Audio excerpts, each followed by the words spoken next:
망언과 극악무도한 만행을 일삼는 나라 일본은 천벌을 받아 마땅합니다. 차마 입에 올리지 못할 잔인한 일들이 역사 속에 고스란히 남아있지만 사죄는커녕 부정하고 왜곡을 하기 바쁜 일본의 태도는 여전히 우리를 공분하게 만들고 있는데요. 명성황후 시해 사건 경위가 상세히 기록된 편지가 발견되었다는 충격적인 소식이 전해졌습니다. 끊임없이 이어지는 일본의 못난 행동에 안 그래도 열불이 나 있는 상황인데요. 발견된 편지 내용은 마치 여기에 기름을 들이붓는 소식처럼 느껴졌습니다. 1895년 10월 8일 새벽, 고종과 명성황후의 처소인 건청궁에는 어둠의 그림자가 침입합니다. 그리고 조선의 국모 명성황후가 일본인들에 의해 무참히 살해당했죠. 이미 1882년 개화파와 보수파의 갈등이 최고조에 달했던 이모군란 당시 시아버지인 흥선대원군에 의해 한 차례 정치적 죽음을 맞이했던 명성황후는 일본인 무리의 칼에 살해당한 이후 폐서인이 되면서 또 한 번의 사회적 죽음을 맞이해야 했습니다. 그리고 일본은 여기서 멈추지 않았습니다. 일제는 명성황후에게 만국의 책임을 더 씌웠죠. 명성황후를 또 다른 죽음으로 내몬 것이나 다름이 없다고 생각합니다. 일본은 이 사건으로 러시아를 통해 일본의 침탈을 막으려고 했던 고종의 가장 큰 조력자인 명성황후를 제거하고 다시 친일 대신으로 내각을 구성할 수 있었습니다. 일본은 흥선대원군을 앞세워 을미사변을 조선의 내부 분쟁 사건으로 꾸미려 했는데요. 미군 다이 대령과 러시아 건축기사 등 외국인들이 현장을 목격해 공사관과 외신에 사실이 알려지게 됩니다. 러시아 건축기사 사바티는 일본의 위협을 느낀 고종의 요청으로 왕의 호위 임무를 맡아 궁에 체류하고 있었다고 하는데요. 그는 일본인들이 조선 여인들의 머리채를 휘어잡고 질질 끌어내 창문 밖으로 내던졌다는 등 생생한 증언서를 남겼고 일본의 만행을 전 세계에 알리는 결정적인 증거가 되었습니다. 각국 공사관은 사건의 진상을 파악했고 조선인이 아닌 일본인들이 명성황후 살해를 주도하였음을 세계에 알렸습니다. 당시 일본은 명성황후를 포함한 조선인 궁중 인사들을 집단으로 살해했습니다. 한 나라의 왕비를 살해한 것도 충분히 끔찍하고 충격적인 일이었기에 당시에도 일본에는 국제적 비난이 쏟아졌습니다. 이런 비난을 감수하면서까지 조선의 국모를 살해한 그들의 행동은 더 악랄하게 느껴집니다. 일본은 명성황후를 살해하는 작정명을 여우사냥이라 지어 그 충격을 더했죠. 하지만 당시 일본에 유리하도록 불평등하게 설정된 강화도 조약 하에서 실행그룹의 일본인에게 당시 조선의 재판권이 미치지 않았고 사건 다음해 1월 일본 육군 장교 8명은 군법회의에서 무죄로 결론이 나게 됩니다. 미우라와 호리구치 등 48명은 증거 불충분을 이유로 면소되고 석방되었죠. 이후 명성황후 죽음의 진실을 밝히기 위한 노력은 계속되어 왔는데요. 최근 일본 불매에 대한 감정이 풀충전되어 버리는 또 다른 편지가 발견된 것입니다. 16일 아사히신문은 을미사변 실행 그룹 중 한 명인 일본 외교관이 명성황후 시해 다음날 보낸 것으로 추정되는 서신이 발견됐다고 보도했습니다. 보도에 따르면 당시 조선에 영사관보로 머물던 호리구치 구마이치가 발송인으로 되어 있는 편지에 우리가 왕비를 죽였다며 명성황후 시해 사건 경위가 상세히 기록된 것으로 파악되었습니다. 그는 일본 외교관과 경찰, 민간인으로 구성된 실행그룹의 일원이었다고 하는데요. 모두 8통의 편지 중 명성황후 시해 다음 날인 1895년 10월 9일자 편지에는 사건 현장에서 자신이 했던 행동을 상세하게 기술하고 있었습니다. 그는 진입하는 것이 자신이 담당하는 임무였다며 담을 넘어 간신히 침소에 이르러 왕비를 시해했다고 밝혔습니다. 너무 화가 나고 어이가 없는 건 그가 생각보다 간단해 오히려 매우 놀랐다는 소감까지 적었다는 것입니다. 사람 그리고 한 국가의 왕비를 죽이고 생각보다 간단하고 쉬웠다는 말이 나올 수 있었을까요?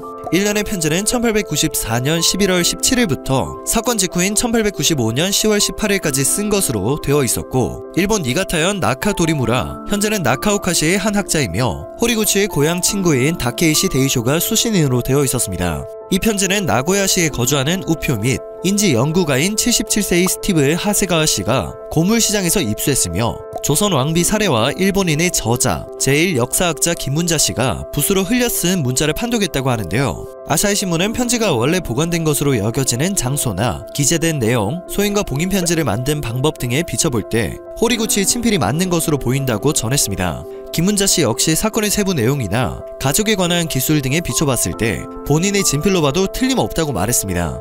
이어 현역 외교관이 임지에서 왕비 살해에 직접 관여했다고 알리는 편지에 적힌 문구와 표현에서 보이는 취지에서 새삼 생생한 충격을 느꼈다며 아직도 불명확한 점이 많은 사건의 세부를 해명하는 열쇠가 되는 가치가 높은 자료라고 덧붙였습니다.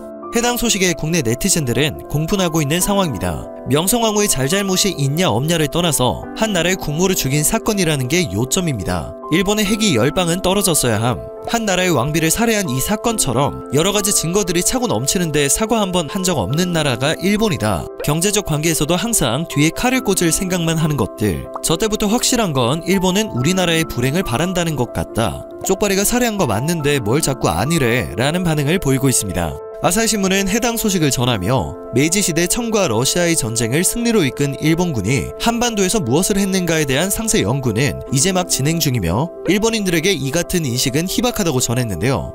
이러한 가운데 126년이 지난 오늘날 당시 사건 당사자의 1차 자료가 공개된 것은 사건 전말을 설명하는 중요한 열쇠가 될 것이라고 설명했습니다. 하지만 안타깝게도 달라지는 건 별로 없을 거라는 생각이 듭니다. 이번에 발견된 편지와 같은 보고서는 과거에도 발견되었지만 지금까지 달라진 건 아무것도 없었기 때문입니다. 일본의 본성 그리고 태도가 바뀌는 게 가장 중요하다는 것이죠. 과거 일본에서 발견된 에조 보고서라는 편지 형식으로 된 정식 보고서가 대표적인데요. 에조라는 사람이 묘사한 명성황후의 시해 장면은 경악을 금치 못할 정도로 끔찍했습니다. 먼저 낭인들이 20명 정도 궁에 쳐들어와서 고종을 무릎 꿇게 만들고 이를 말리는 세자의 상투를 잡아올려 벽에다 던져버리고 발로 짓밟았다는 내용이 있었고, 명성황후를 발견하자 옆구리 두 쪽과 배에 칼을 꽂은 후 신체 일부를 도려내고 옷을 벗기는 등 인간 같지도 않은 만행을 이어갔다고 합니다. 이미 숨을 거뒀음에도 얼굴부터 발끝까지 차례대로 한 명씩 칼로 명성황후를 찔렀다는 내용도 존재합니다. 이를 두고 보고서를 작성한 에조라는 사람조차도 어떤 놈들이 한 나라의 황후를 그렇게 대하는가, 이 경우는 고대에도 근대에도 절대 찾아볼 수 없다는 말을 덧붙였습니다. 이후 명성황후 시체에 기름을 붓고 불로 활활 태운 과정이 이어졌는데요. 이 문서를 발견한 사학자는 문서를 발견했음에도 너무 수치스러워서 차마 공개를 하지 못했다고 합니다. 자국이 역사 속에서 벌인 일들이 너무도 창피했던 것이겠죠. 범인 중 상당수가 지식인들이었고 그 중에 6명은 유학파였다고 합니다. 결국 2002년 폴란드전 때 공개가 되었는데요. 국내 대표 언론사들은 해당 소식을 다루지 않았습니다. 한 언론사의 기자가 전 세계인이 주목하는 한일 월드컵이야말로 명성황후 시해 사건의 진실을 언급하기에 가장 적절한 시점이라는 생각으로 진실을 보도했을 뿐이었습니다. 물론 에조 보고서처럼 우치다 보고서, 베베르 보고서 등 명성황후 시해를 서술한 보고서는 몇 가지 더 있었으며 이 보고서들이 말하는 이야기들이 사실로 입증된 것은 아닌데요. 일본이 잔인한 방식으로 명성황후를 시해했다는 사실은 변하지 않을 것입니다. 하지만 왕비 시해가 너무 쉬워 어안이 벙벙했다는 서한이 발견되었다는 역대급 소식에도 일본에서는 믿을 수 없는 반응이 나오고 있습니다. 관련 보도에 일본 네티즌들은 한국 언론의 보도가 소스가 된 걸 보니 벌써 의심스럽다. 왜 사실이 아닌 기사로 쓸데없이 반일 헤이트를 부추기는 겁니까? 무죄로 판결이 확정되고 있는데 한국이 또 머리를 굴리고 있다. 놀랄 정도로 신빙성이 없네요. 상식적으로 자신의 인생에 관련된 기밀을 편지에 남긴다고 아사히신문은 다른 목적을 가지고 있는 것 같다. 새로운 날조가 시작됐네요. 악의로 가득합니다 라는 반응을 쏟아내고 있는 상황입니다. 조금만 불리하거나 부끄러운 사실은 무조건 날조라고 우기고 보는 일본을 어떻게 하면 좋을까요? 매번 부정과 왜곡을 반복하는 그들의 행동과 언행들은 미래에 또다시 그들을 부끄럽게 하는 역사가 될 것입니다. 오늘 전해드릴 소식은 여기까지입니다. 영상이 정보가 되셨다면 그것만으로도 감사드립니다. 내일 새롭고 유익한 뉴스를 전하는 로버튜브 되겠습니다.